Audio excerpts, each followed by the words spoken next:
Thanks for coming back again, brother. Yeah, good to be here. Good to be here. If you guys have been joining us all week, we have been hitting it hard on Bowtech Live, and really our live in studio stuff to end the week can't get any better than Rod Doggett, We actually just, being a business, we have to do all kinds of fun things here. We actually just got to go do a fire drill.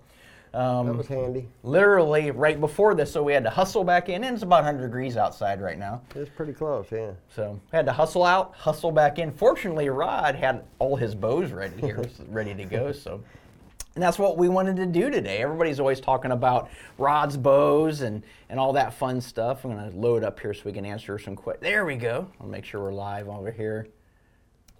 But everybody's asking about Rod's bows. We're talking every week about your new bow. Finally got that Rome into your hands. Yeah, it's ready to go hunting.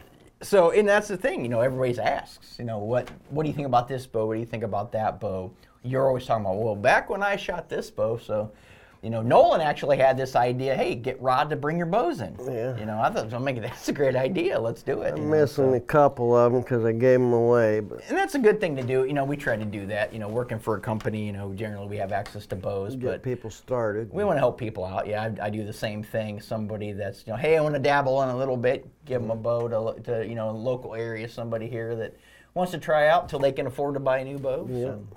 Usually they don't use them much. They don't because they're buying a new bow right away. So, but to get your questions in, guys, we're watching on Instagram. We're watching on Facebook. It's another good opportunity to ask Dogg some cool questions and have them answered.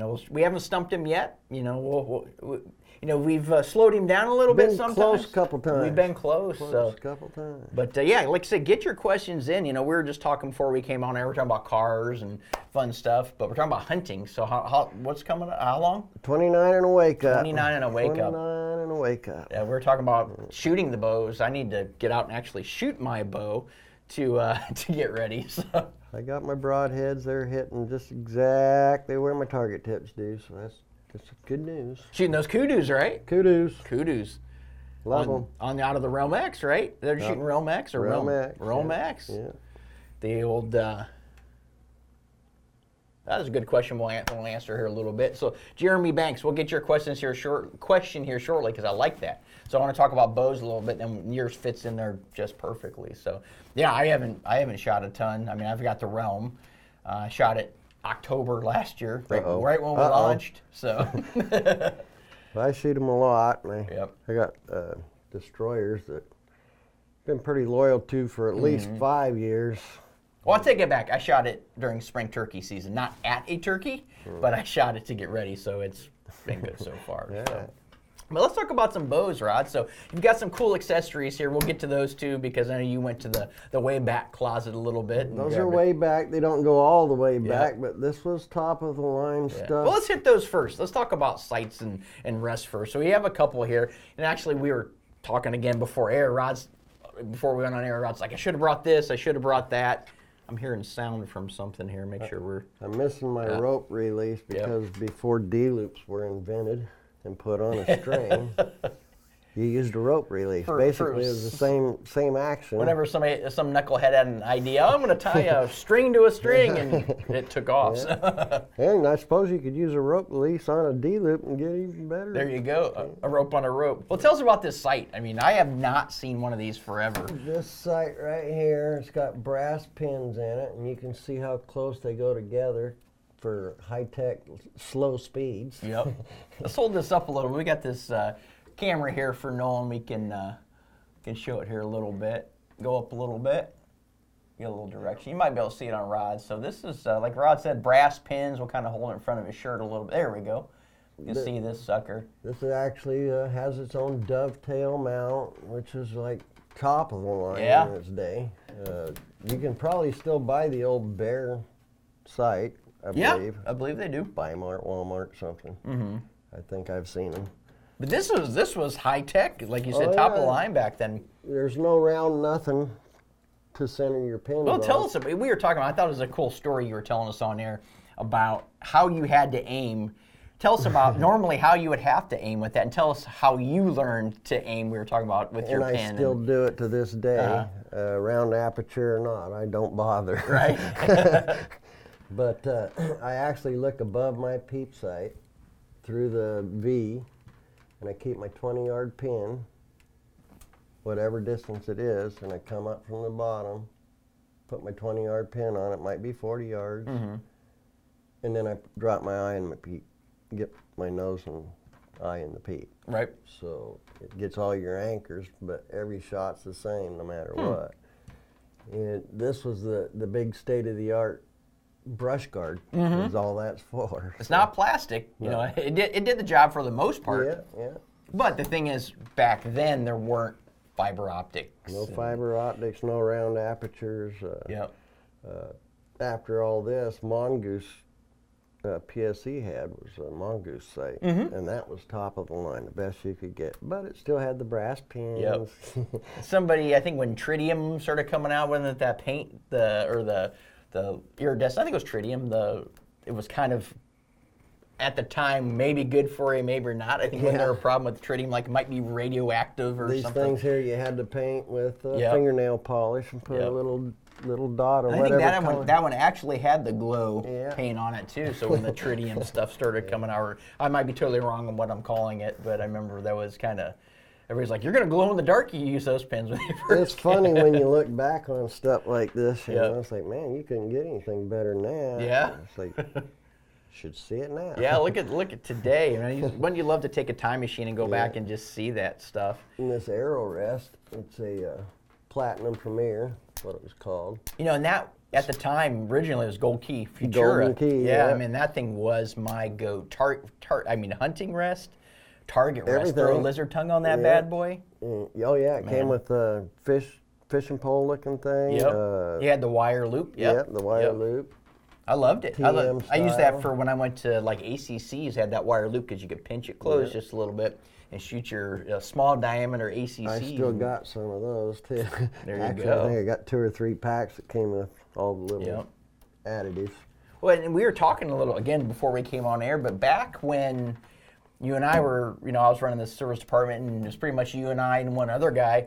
This was basically the rest when a bow came in that a dealer or consumer said they couldn't tune. This is the rest we went to. I used to write it in my notes, tuned it with the TM style arrow rest. That's it, because the tolerances were so tight on that rest, and just, you know, with the 2-prong launcher, because people would get the new dropaways at the time. So back then, dropaways were a little sketch. Yeah. You know? So actually, now they were, what do they call it? The ones that, as soon as you bump it, it drops. Oh yeah, I had like the inertia rest. Yeah, inertia rest. I still back got then. one of those. Yep. And we would run into that all the time. People would send in their bows and say, "Well, I can't get this thing to tune," and Rod would get it in, and I'd have one of those inertia rests on there. First thing would happen, thing came off, right? Yeah. There's no doubt I could put that rest on one of these bows and still tune it. So. Yeah, and like Rod said, we'd write that up, and if it didn't tune with that thing, then there was something wrong with the bow. Something wrong with the bow if that didn't tune. 99% of the time it tuned with that rest on there too. Let's see. Man, I've been called out again. Jeremiah Thompson, Rod, which bow are you going to use when you and Todd have your shoot off? I just got called out again. So, what bow are you going to use? We got to do it. I'm going to use a Rail Max with a broadhead. We need to got to use broadhead. We have to go to broadhead pit out there then, right? 29 days in a way cut. I'm going to have to do it. Oregon State 3D Championships this weekend. Out the club? Out at Grants Pass. Oh, okay. Got a couple good questions. So we'll hit. Man, we got a lot of. They're waiting for you, Jeremy Banks. Before we get into bows, though, is a 500. Jeremy Banks on Instagram is asking, is that $500 bow as good as the higher dollar bows? What $500? What's that? I would say any 500. So if I'm looking at a $500 bow, what can I expect to see different between a $500 bow versus a $1,000 bow? Well, if you get a $1,000 bow off Craigslist for $500, that's a pretty good deal. Let's say if you're looking at a new bow. If you're looking at, let's say, a new $500 Bowtech versus a new $1,000 Bowtech, what can you see as far as differences? Technology all day long. I mean, we can look at the bows here, and they start out with. Let's do that. Let's go first year. Here's one you that got here. will never leave my house. But it's a one of a kind Black Knight.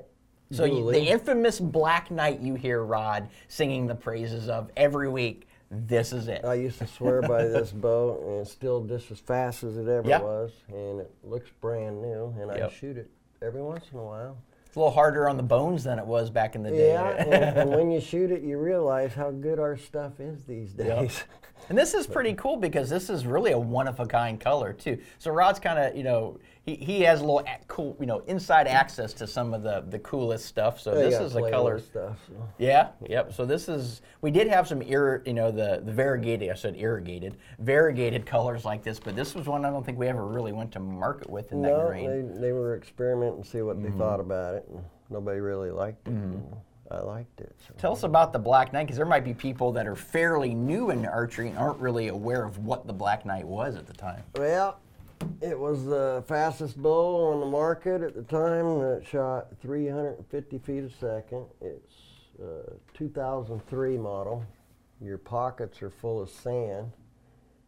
It's got a sand pocket inside underneath. That was a big time technology back then. State of the art right there. Rod, Rod, that separated us, right? That, when people said, "Oh, sand," but at the time there weren't a lot of dampening systems other than pieces of rubber on there, and it actually did a great job. So basically, it was our sand trap pocket. It had a little plastic box. Yeah. Originally, it didn't have a plastic box. No, right? It was actually full of sand. Right. And then we had to glue the plate that covered it, had a hole in it. You filled with a funnel, filled them all full of sand, glue, let them dry.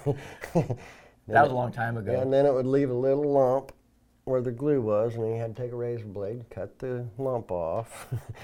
Then we got smart and we put it in a box and you just drop the box in. And even after all that, when you go back to shoot this bow today, you'll notice there's a lot of vibration in it. Well, that bow, at the time was the fastest bow out there, the Black Knight. To answer the question that guy has, though, is this probably wouldn't value anything over $300, I wouldn't say. And where you could go to a destroyer, you're talking binary system. Sure. And that's worth $500. It's features, it's tunability. Not to say that a bow won't tune really, really good at $500, but as you go up in that price point, you're going to get, especially with Bowtech, we add technology. Yeah, for sure. We add tangible features that make you a better hunter. It's how you can adjust the cam system. You can adjust the cam lean. You can fine tune the yokes. Smoothness, quietness. Absolutely. Just flat out tunability. We don't add fluffy bells and whistles, broadhead wrenches to the middle of the riser, and bottle openers and things like that. It's what makes a difference to go from groups like this to groups like that. So that's the big thing. A little more features, you get a little more performance, a little more features out of it. So. Show us another bow, Rod. Okay. Let's walk us through the Black Rod Wonder Years here. That's 2003. I used to have a Pro 40 wheelie. That's the one I gave to my buddy to give to his that was son. actually one of the newer Black Knights. We had a Black Knight 2000. Right. Was really Which I had one of those when I first started. That was the first bow I bought, and then somebody stole it out of my rig with all my camping gear, my elk hunting stuff, everything. So. That's 2003. The Pro 40 wheelie is what I don't have here. Yeah, that would have been a good one to have in here because that was a great bow. It was a good finger shooting boat. So. Round wheel, super smooth draw, but it produced some pretty good power. 65% let off on a wheelie, and this only has 50%. So you're home. It stores a lot of energy. And it was ready to go if you moved that far forward also. I shot one about a year or so ago, I think you had in there, and I had not shot one in a long time. And it was just, being used to shooting what we had in the last several years is like, relax. Oh my gosh, it was like, what have we, where have we come? It's been great. This bow right here is a 2006 Equalizer. Equalizer. Yeah. Aptly named. For somebody with a shorter draw length like myself, it was probably the fastest bow made for anybody my draw length. At the time. So this one's killed a lot of elk. And that's really the reason why we came out with that one. Used it. Yeah, it's worn out. It's down to bare metal, right? Yeah. A lot of DEET on those hands, huh? Yeah. Well, that's why we designed that cam back then, because realistically, if you were able to make that bow in a 30-inch draw, that cam would have been the fastest in the lineup, just because the performance at that draw length there would overlap. So that's exactly why it was called the equalizer. Yeah, it only went to, let's see, we started in 2005 with it, and that one took a different cam, different mod, but basically the same. And it only went to 27 inches, where this one goes 27 and a half. Yep. So that was the difference. The true equalizer. And then we had to put an aftermarket string stop, so we got today's technology in here on this one. Yep, that's it. Kind of started. Not so much the. Brian Caston, Dogg, what is your favorite upgrade in technology? Oh, that's a good question. So out of all of our technology, the evolutions in our technology, what is your favorite? Probably would be the power discs on a cam, where you can go from a comfort setting to a performance setting just by flipping the disc. That's a good point. If you don't know, those of you that, when he's talking about the power shift, it's the ability to really have two, depending on the model. Like when we first came out, it was 3. Now we have 2, to where you can pick your draw cycle. Yeah. You don't have to buy another set of limbs and another set of cams. If you're just shooting target and you want that comfort setting all day, where you can shoot at just 100 arrows at targets all day, you want the comfort setting. But if you're going to use that same bow for hunting, it speeds it up approximately, 14, 15 feet a second. Yep. Just by flipping it over. Yep. And yes, the draw cycle is different. Same poundage. Right. Yep. It still makes a 70-pound bow. But it makes it a lot faster for your hunting purpose. So same bow. Yep. Uses 2 purposes. So. Yep. And one question I usually get when we start talking about power shift is, if you switch from, and I'll ask you this, if you switch your power disc setting, do you have to retune your bow? No. I mean, you have to re-sight it in. Yeah, but you're going to have to move your sights closer. Yeah, because you're faster or slower. But other than that, it's. Other than that, the timing usually stays the same. Your cam lean stays exactly the same. So. Yep. So I figured I would have that question, or you would have that question somewhere along the way. So, on Instagram, RH03she. What are the effects of overspined arrows? That's a very good question. Overspined arrows. Too stiff of an arrow is going to cause your arrow to kick to the side. Too weak of an arrow does it the other way. And then you're going to get a lot of fishtailing out there on the way down. It's not going to be near as consistent. Yep. I mean, you'll notice that at 40 yards, you'll be one left, one right, one left, one right, just because your spline's messed up. Right, right. Your daughter says hi. Hey, how you doing? We should have placed bets on timing. I know Are you just getting where you're listening? Because I've been on here for 5 minutes. So. We've been talking away. We actually said before we came on air, Nolan, Rod, and I, we were going to place bets on how long before we saw your name pop in there. So. Hey, Carrie. Let's see. So, you know Scott Anston from the club. Hey, Doggett, Scott from Cascadian Bowman. He says hello. The 3D fella. There you go. Carrie Ann says you should stick with hats, no visor. Let's talk about that visor. I believe it's a one-of-a-kind visor, and it's hot outside, so I wanted it to match my hair, so you can't really tell I don't have a lid on there. It's becoming a little faded, so it's gray. So. Yeah, that seems some miles, right? Yeah. I think that's another one-of-a-kind, right? Oh, let's see.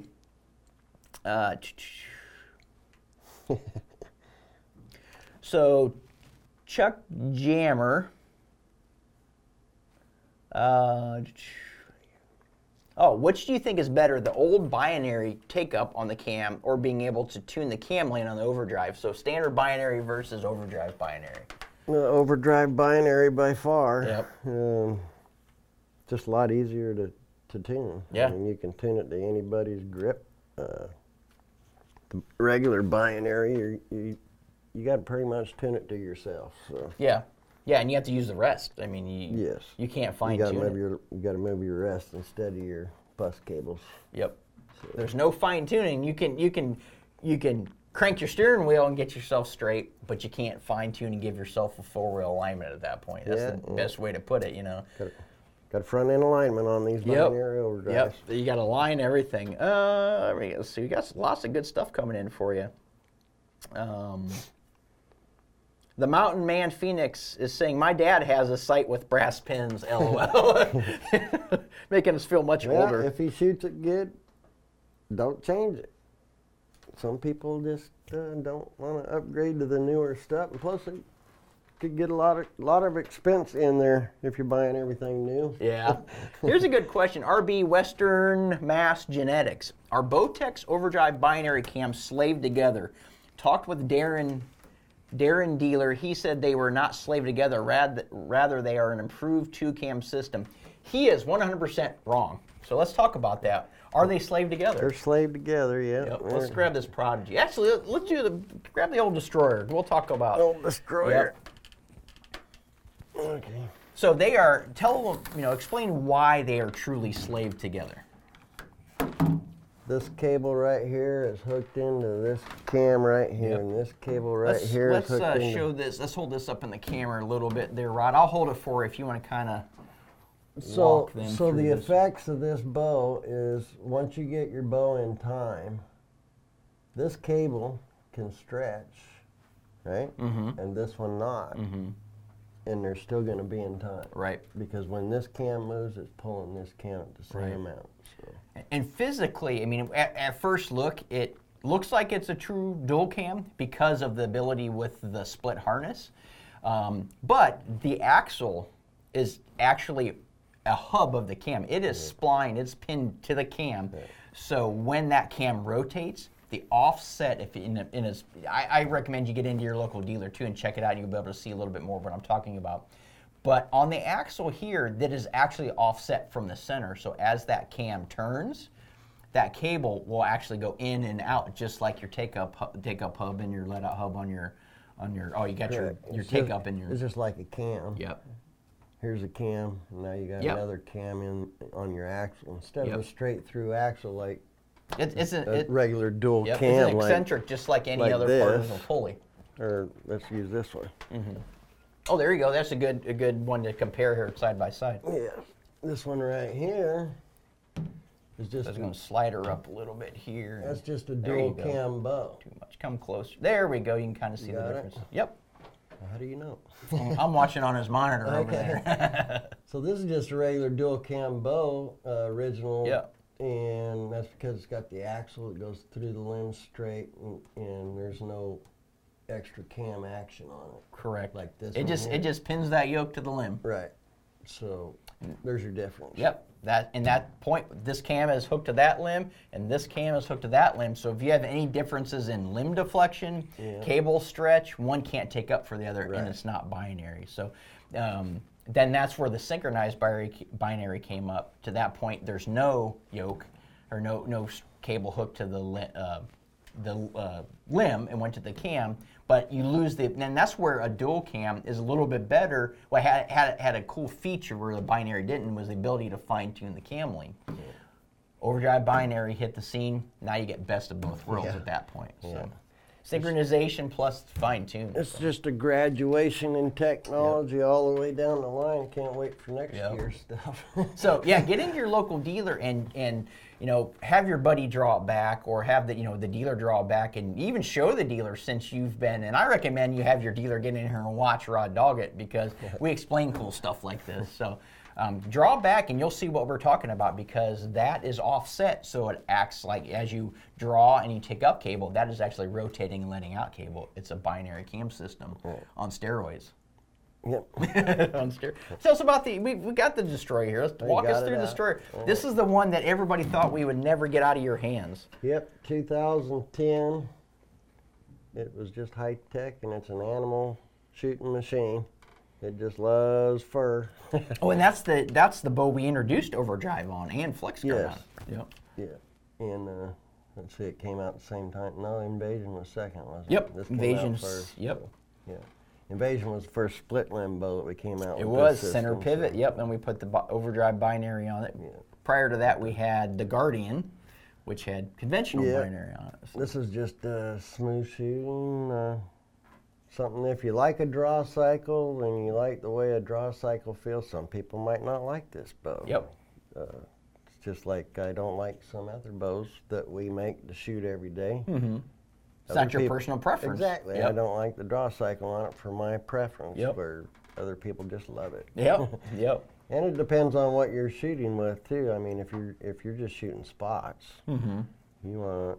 Yeah, this isn't a spot bow by any No, means. You no. probably did some 3D with this, though. I I've bet. done a lot of 3Ds Yeah. with it. Yeah. Matter of fact, last weekend before last, Camp Sherman. Oh, there you go. Wanna And that's not something I want to would. hear a funny story? Oh, I always want to hear. I'm sure you have a funny story. Okay. We went to Camp Sherman, and there was 4 of us compound shooters, Mm-hmm. and my friend with the recurve. It's money dot shoot, so you got money targets to shoot Yep. at. And at the end of the day, not one of us had hit one of them little 1-inch round rings with the brass ring, Right? and he pinwheeled 3 of them With the recurve? with the recurve. Running sights or just bare bow? No sights. Oh, no, running just bare finger, bow. Oh, yeah. So, and I'm driving home, so, I had to listen to it. He was rubbing it in. And I bet he still is, right? Oh, yeah. Yeah, he's pretty good with it. So. We got some good questions in here for any tips for. This is Stacy J. Garay. Any tips for a beginner? Wow, it's a pretty broad question. Oh, yeah.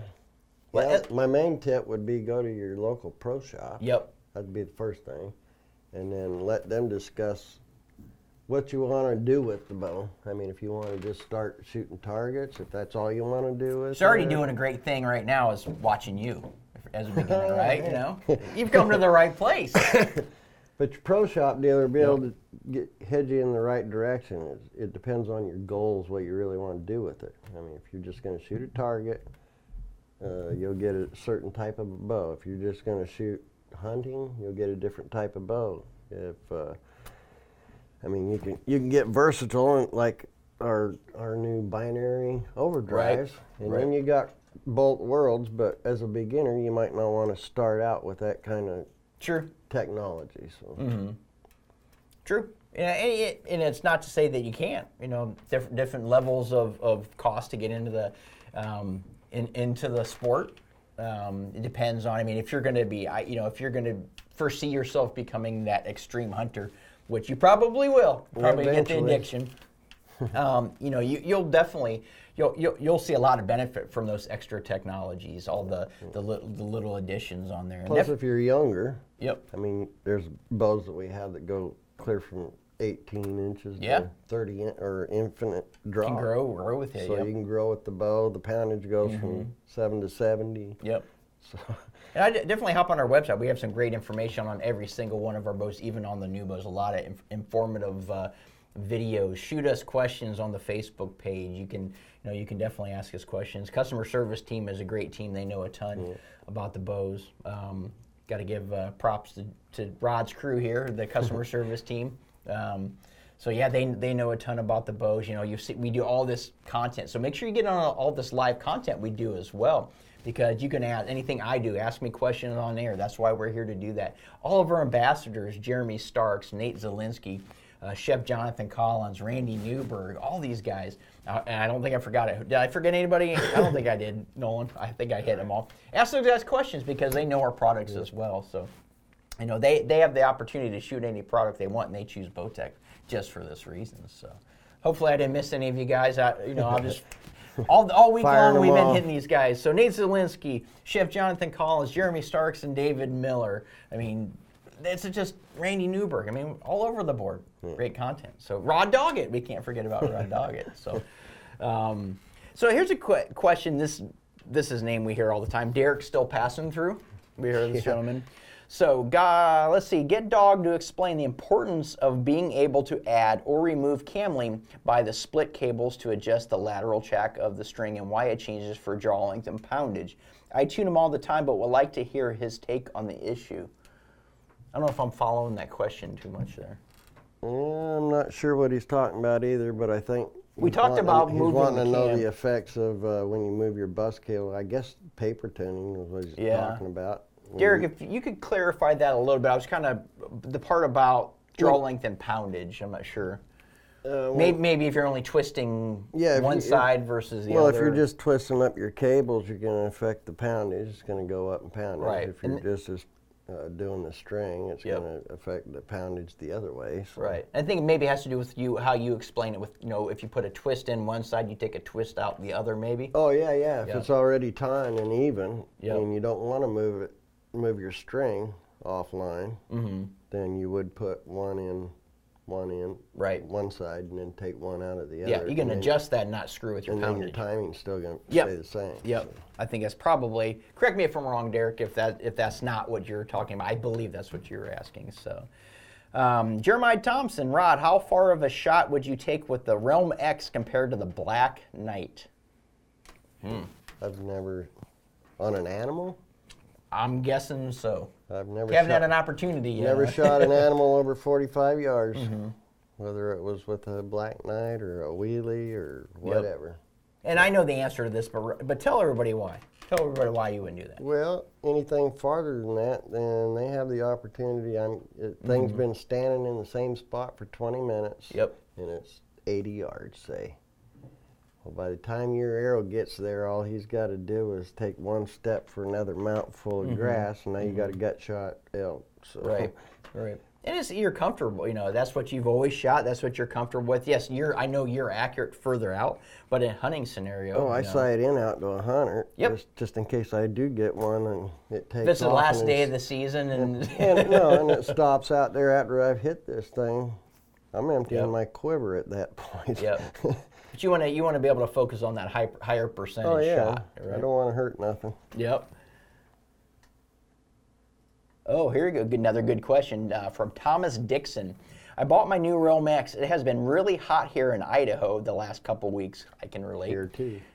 I want to take my bow to work so I can zero it in after work. Will it hurt my bow to leave it in the extreme heat in my truck during the day? Yeah. Absolutely. Any bow with. You're gonna lose all the wax in your string. Yep. It'll start looking like this. That's well worn, but you're going to prematurely make it look like that. Yeah, it's all fuzzed up and it's lost most of its wax, so it's time to wax this. It's still good, but it's time to wax it now. But if everything's going to stretch and stretch and stretch if you let it just get hot. So you got to think about lubrication as well, because in a car like that, it's in more extreme heat than a bow will ever see under normal use. But grease and lubricants break down in extreme heat. So pivots, things like that, the grease will start to thin out. You'll lose some of that. And a lot of people ask about limbs and risers and things like that. You still want to be aware of it. It's the same thing. I'm into golf and. I have graphite shafts. I am not going to leave those in a car because it's graphite. You know how graphite is built. It's bonded together. No matter how anybody says about graphite, how they produce it, there's some kind of bonding agent in there. I don't want to leave it in a 300, 400, 500 degree car. So same thing with my bow, especially the string. So don't want to go from one extreme to the other real quick either. If it gets that hot and then you go into a cold air conditioning room and start shooting, it's going to be all over the place for a little while probably. I agree 100%. Why don't you walk us through our next bow? Got some other good questions coming in. This is 2015. Walk us through your next bow, I should say. 2015. That's an old school stabilizer too. We should have had that up on the table earlier. Yeah, I can't mention the name because they make bows too. Okay, we'll leave that alone. It is old though. We'll say it is old. Yeah, still works good. It's got hydraulics from there to there and back here also. But this is the Prodigy. This is a good one right here. It's a good shooting machine. Shot ratting with it before.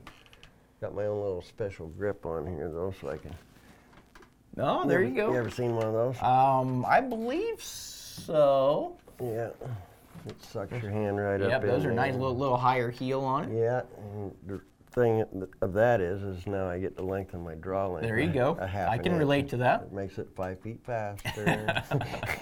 So it's kind of tweaked, but So why did you at the time, I know you were a big destroyer guy, but why at the time did you switch over to the Prodigy? Well, I had to try the split limb technology and the power disc on it is really sweet. Yeah. So.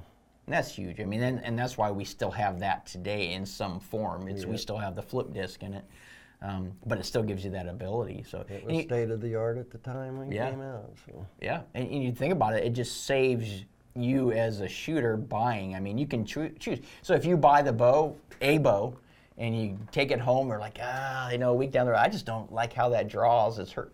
Any bow out there. Well, then usually it's a trip back to your dealer, trying to get new limbs, maybe get new cams. Maybe they can do that for you, or you're just stuck. So we give you the ability to have. In that I work case, on 3. bows every day, and I get them in. That's like, sorry, we quit making that like 10 years ago. So. Yeah, and that's it. With the Prodigy, you can pick. Yeah, I like the performance a little on Western shooter. Shoot a little. I need that little flatter. Or you're an Eastern tree stand hunter. You're taking your shots under your stand no more than 18. You're not worried. 18, 20. You're not worried about speed, but you're wearing heavy coats. Got that nice butter drawer you can have down the middle. Either one. It shoots smooth too. So. Good question here from Kelvin Garcia on Facebook. Thanks for the question, Kelvin. How much do you wax your bow? I have a realm. In my local pro shop, it is not required for a couple months. Is this true? I don't ever wax my bow, but I do my string. I know you jump on that. But anytime you start seeing it drying out, it depends on how you use it, how often you shoot it, the environment you're in. Hot, dry, desert type weather, you're going to lose your wax quick. I've waxed them every day. Yeah. Every night when I come back in it from a hunt, I'll take my wax out and re-wax it because it's been out in the heat in the desert all day. Yeah. So. You clean her up a little bit, rub down some of the old stuff off. I try and make sure they don't fuzz up like that destroyer right there. Yeah. So. That's seen a lot of miles, though. Yeah, it's been shot a lot. Might want to get a new. Yeah, but that one's retired, so you might want to get a new string and cable on it. It's well retired now. I don't know if it'll get retired for sure, ever. Oh, come on! You got the Realm X now. I still shoot this every once in a while. That's a good. I'm glad you answered. I'm glad Kelvin asked that because Brady04 on Instagram asked something relatively similar. He's asking. So he asked how often. He's wanting to know: should you wipe off old before applying new wax? I don't think you're ever going to be able to wipe it off totally. No, but you can rub it in. Yeah, for sure. If you got wax buildup on your string, just go ahead and rub it. I suggest you put gloves on because it gets really hot. Yeah. I have burnt my fingers doing that. But as long as you rub it in until you can feel heat, it's absorbed into the string. So, yeah. I got a couple of people asking, does Carrie Ann shoot a bow? No, she doesn't. Well, her sister does. Sorry. Okay. Well, Jeremiah, she doesn't shoot one, but what does her sister shoot? Her sister's got a carbon rose. Okay, that's a great bow. And her daughter, my granddaughter, has a atomic. So what's the deal, Carrie Ann? Come on, you got to get on board here. Yeah. I think she's probably pretty busy. Of course, my wife doesn't shoot one either. So. Man, you got to get them on board. Got to get them on board. So I think Carrie Ann's becoming as big of a celebrity on here as you are. Yeah. Get her some airtime. No doubt. This is a good question. I don't know that we've actually been asked this, or at least in a long time, but I do hear people kind of wondering about this. Buckman1985 on Instagram. Can you explain the differences in limb deflection numbers for the different CPX bows and what they mean in regards to poundage? So let's summarize a little bit. What does deflection number mean? Because that's a broad explanation because every CPX bow has a different deflection number, but some people may not know when we say deflection or in conversation. What does deflection mean when we're talking about limbs? It's the tension density that limb has when it's bent to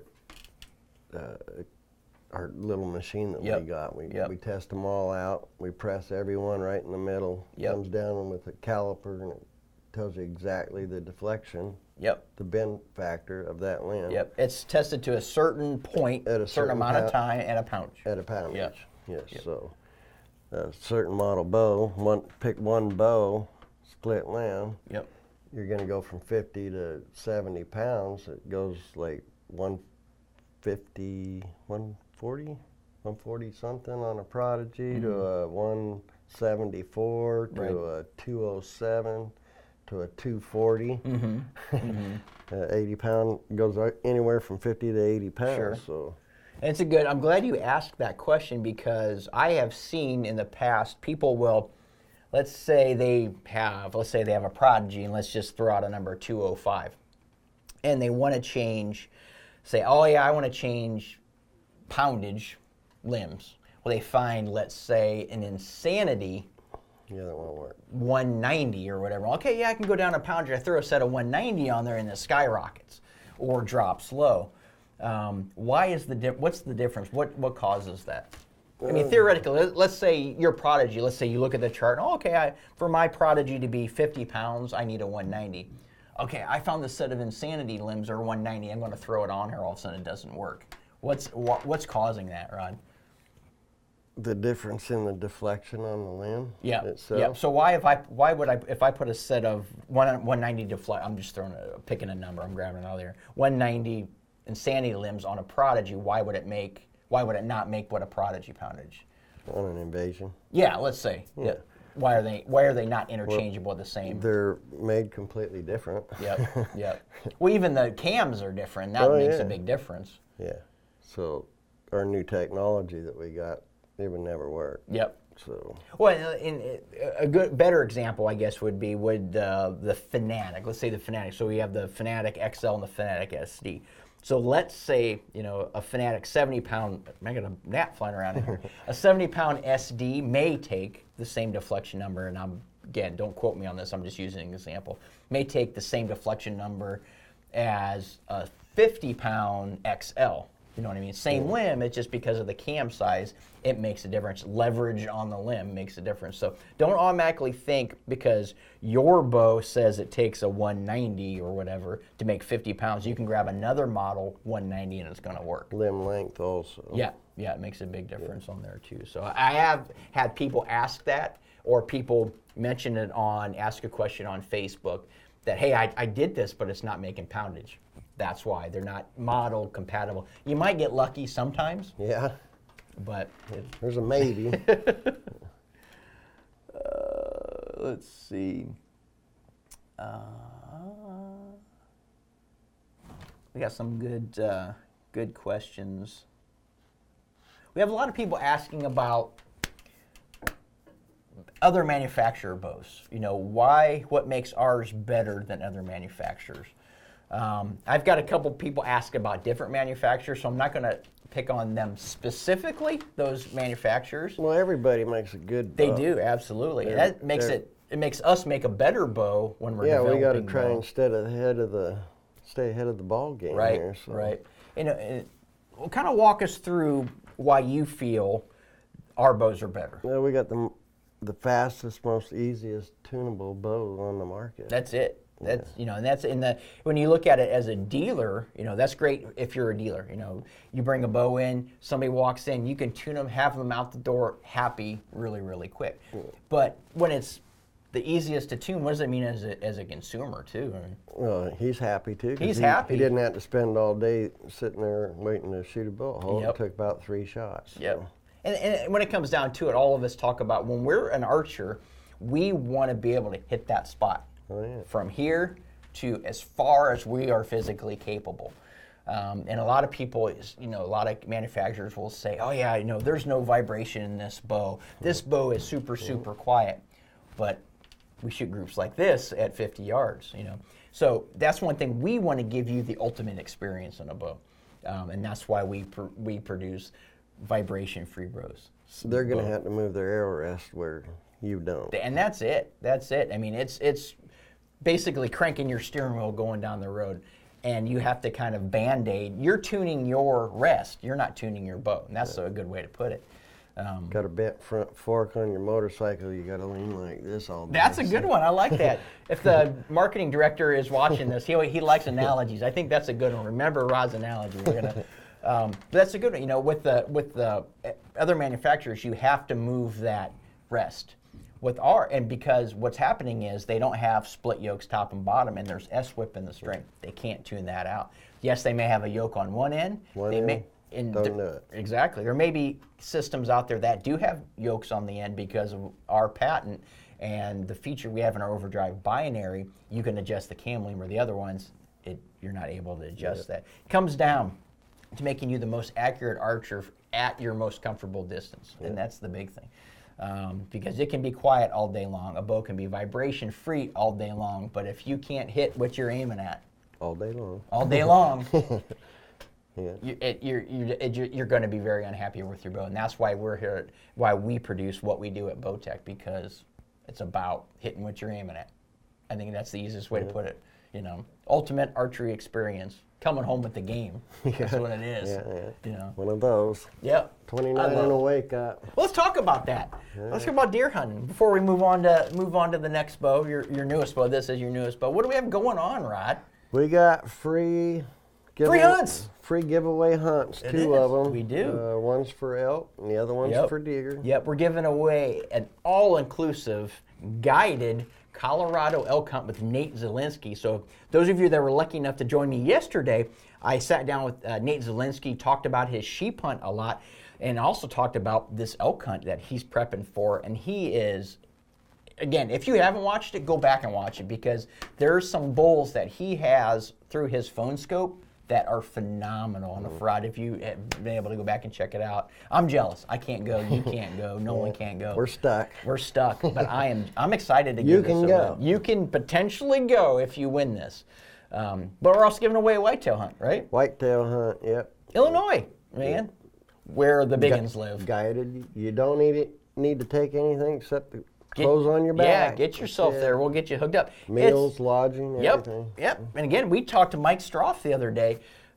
This hunt is an all-inclusive hunt in Illinois with Mike Stroff from Savage Outdoors and the One. I know you've been able to meet Mike a few years back. He came in here and toured. He still won't take me. He still won't take you. But I was able to interview Mike 2 days ago, and we shared some of the deer that are still alive on the ranch. He showed some trail cam pics from, I think it was 2 years ago, and they're still alive.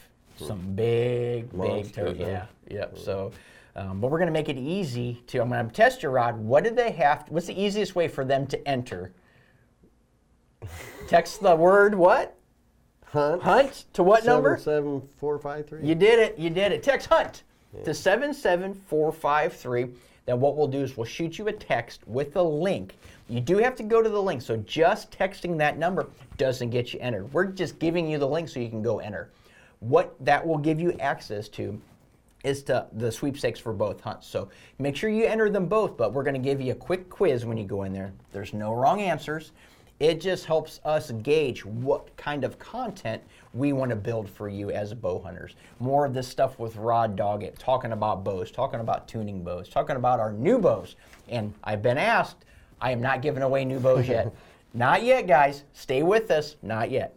So, but you'll like it, though. Exactly. But that lets us know when you want to know about bows, things like that. So what you'll do is go in there, click the link, go to that, enter the elk sweepstakes. So answer those questions, no wrong answers. At the end, you'll enter to win that sweepstakes. Then you can go and do the whitetail or vice versa. Same thing. We'll ask you some whitetail questions, enter at the end. Then at that point, it's just a matter of waiting. It's a waiting game. So what we'll do is the elk hunt, elk sweepstakes goes through August 10th. I think I'm right, Nolan, August 10th. And whitetail goes through September 18th. I think the sweepstakes. The elk hunt's getting a little close. Better hurry. Oh, coming up quick. Again, get in there and check out Nate Zielinski's share from a couple days ago. He is actually going to be doing a lot of sharing next week as well from his sheep hunt. So I don't know if you know, Rod, he's going on a Colorado ram hunt, sheep hunt. He drew a tag, kind of a once-in-a-lifetime tag. He's so lucky. But he's going to have access, and he's going to be sharing it every day from the field.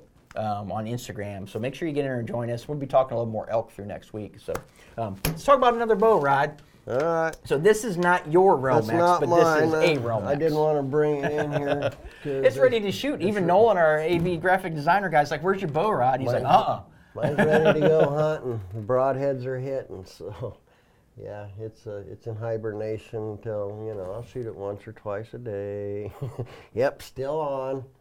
But yeah, this is our newest, bestest thing we got. Newest bestest? Yeah. I think you just made up a word, Rod. Bestest is You can use that. trademark. Rod Doggett. Yeah, this comes with the side dampener, orbit, we call it. I don't think you can beat it. Everything else has got heavier duty. It's got a connecting pocket to the riser, so it's basically one solid system to the riser. And that's what it is about. We took all of our pro feedback, all of our professional archers, even our hunters, but those of you that, some of you may not even care about target archery, but one cool thing about target archery is they're about precision. Yeah, want to hit the spot. Yeah, exactly. We took their feedback because most target archers, as soon as I send them a bow, they tear it apart. Love you, Tim Gillingham, if you watch it, but Tim Gillingham will agree with this. First thing he does is he tears it apart just to go through it, even through his other manufacturer prior to this. And he told me that this has been one of the first bows, not just really the Realm, but the Bowtech bow, that he hasn't had to really mess around with.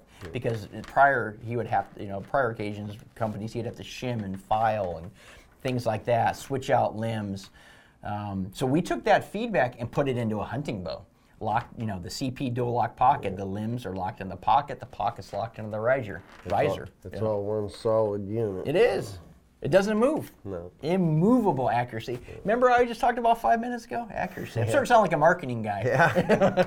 The other thing, if you watch somebody draw this bow back, these limbs just barely move in. I mean, it can't be an inch on each side of it. So. And it's that's where it produces just the minimal. If a bow says they produce no vibration, they're lying. But every bow, because just it has moving parts. But because this has so much, just minimal movement, sound, vibration, it is just dead. Smooth. Yep. Yeah. And then you can tell about the size of the game. It comes in two, Realm and Realm X. Yeah. So. Hard not to shoot it hunting, I'm telling you. It's like, okay, as soon as I got it all set up and tuned and started shooting my target tips, it took me literally probably, I would guess, I hadn't had one sighting on my sight mark. Mm-hmm. Mm-hmm. And it literally, I took it out to the range and then probably, I would guess 20 minutes. I had it out to 80 yards. In 20 minutes. Right. And then I just went to the broadhead pit with my kudu. Kudu. And, come on, kudu guys. Yeah. Get your biggest fan right here. You guys should just be supplying me. But yeah, it was exactly where my target tips hit too. So I don't know how you can beat it. Oh, there we go. Got some good questions. Surely there's a company out there that thinks they got the most accurate thing going and the smoothest and the quietest, but I haven't seen it yet. So. We have a quick shout out here to a Bowtech dealer. So Thomas Dixon, I love this stuff, guys. So if you have a local Bowtech dealer, I'm going to start this today. So those of you that have a local Bowtech dealer, throw them up in there. I'll try to give a shout out to a Bowtech dealer every live event I do. So Thomas Dixon threw one up here. I'd like to give a shout out to Adam and the crew at Daybreak Family Archery in Pocatello, Idaho. They became a Bowtech dealer. And they do an amazing job setting the customer up. Love my Realm X. Thanks, Thomas, and thank you, Daybreak Archery. That's pretty darn cool. So we thank you for being a dealer for us. That's awesome stuff. We're happy to have you on board. So.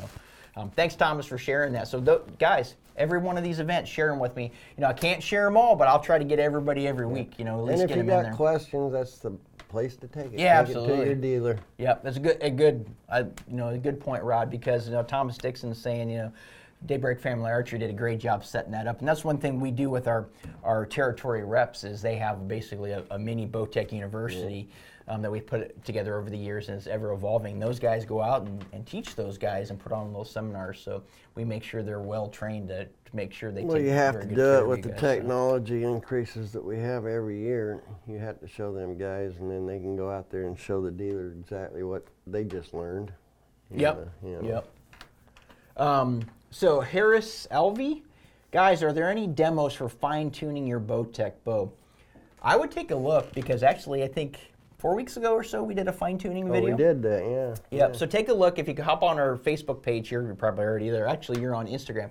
Hop on our Facebook page. If you go to the videos, scroll down about 4 weeks ago, and Rod walked us through fine-tuning his bow. Yeah. So that's a perfect one because it walks us through fine-tuning the overdrive binary cam system. Which actually, I was surprised, just put together, it was pretty well tuned. Yeah? I screwed the arrow rest on there.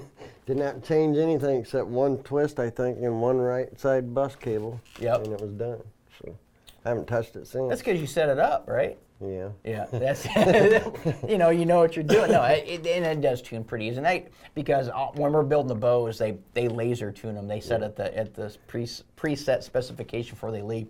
So at that point is just tweaking it to your individual stuff. Yeah, so. they're timed and laser tuned coming off the line. So another shout out to a dealer real quick, Jim Thiel, Jad Archery in Ohio. My stomping grounds. I had to add that one in there. So any Ohio dealers in there. So. Thanks, Instagram, Jam Cober. I guess that's how you say it. All these Instagram names are, almost lost my mic. But yeah, awesome. Thanks, Jim Thiel at Jad Archery. I know you well. I've dealt with you over the years, so thanks for being a dealer. Definitely a shout out to you. So, well, Rod, I have taken up a ton of your time today. Yeah, We've gone an hour, Rod. Man, we got on a roll. So we went an hour. We went an hour, man. I appreciate you bringing your bows in. That was pretty cool. I think I got a couple more, but I'm missing one of my favorites. I should have just kept it, but you know how it is. Probably can find the guy that has it, right? Well, I know exactly where it's at. Yeah. I'd run him down, I think. Yeah, I gave it to a buddy of mine's son so he could get started. That's a good place. He doesn't use it, so I think it's time to he loans it back. Killed my biggest bull with that. Oh, you got to get that back. I know. Got to get it back. So Pro 40 wheelie, gotta love them. I love it. That was one of the best bows. You know, we made some really consistent bows over the years. SWAT snipers, tributes, allegiances. Yep. And I work on a lot of bows. Yeah. And those are bows. Tribute and allegiance, those are huge. Those are bows I don't have to work a lot on. Yep. So that tells me, hey, we build good bows. Those are first couple bows for the binary for us back then. Defenders, that Tribute, was the start allegiance. of some good stuff. Man, you're making me feel old. Making me feel old. So, guys, thanks for joining us again for Tech Talk with Dogg. Man, we had a ton of live content, and we always want to make sure we end the week. We have some good stuff tomorrow as well. We have Whitetail 101 trail cam update. I don't know if you got a chance to check that out a little bit, but he has 3 trail cams out in the field right now. And he is getting some great hits on those cams. I was checking it, cam 2. Sorry, Jeremy, if I'm messing this camera up. I think it was camera 2 has some pretty nice bucks coming in on it. So a little fuzzy, but so how do you get in that sweepstakes? Oh, sweepstakes. Yeah, let's get in that sweepstakes again. Don't want to forget that. Make sure you text the word what? Hunt. Hunt to the what number? 77453. 77453. We'll get you a text. You'll get a text. Go to the link, and then you can enter. If you aren't now, I should have said this a little earlier. So this only works in the U.S. So if you're in Canada, just go to bowtecharchery.com. Click on the cool sweepstakes banner at the top. You can do the exact same thing. The reason I have a hard time remembering all that is because I don't get to use it, so I don't get that's true. I don't get to go. That's true. So. I do all the testing. Nolan does a lot of the testing when we do these texts to make sure they work. So we're pretty familiar with it too. So, and plus I say this every single day. Yeah. So because it's awesome stuff. It's awesome stuff. Yeah. Again, guys, make sure you check back tomorrow for Whitetail 101. We're going to do a trail cam update with Jeremy Starks and.